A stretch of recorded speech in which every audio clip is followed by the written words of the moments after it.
I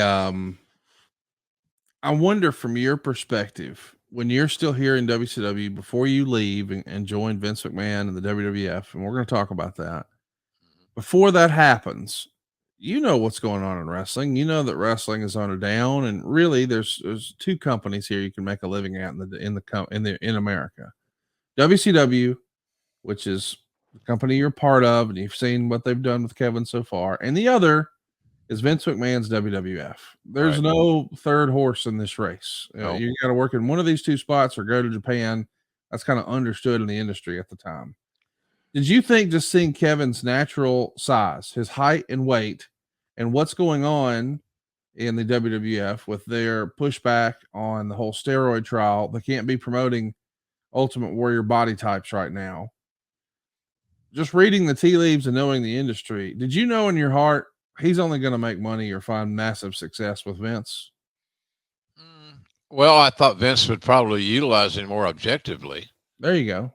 and I thought that Vince could see that when you got a guy that's 7 feet, as we estimate, and almost 300 pounds, maybe he was 300 pounds at that point in time. He was a big man.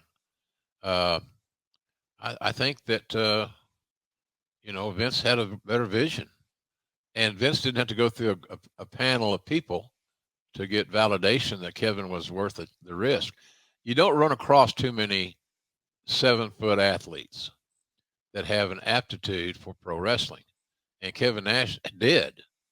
McMahon, you'd only have to have one meeting with Kevin if you're Vince to get sold on him because he's that engaging. He's smart. He can converse and all that good stuff. So I like I like what he brought to the table, but more importantly, McMahon liked what Kevin brought to the table and saw something in him. And you know, Kevin had what you call stage presence. He looked great. He said the right things. He was a good representative to the company.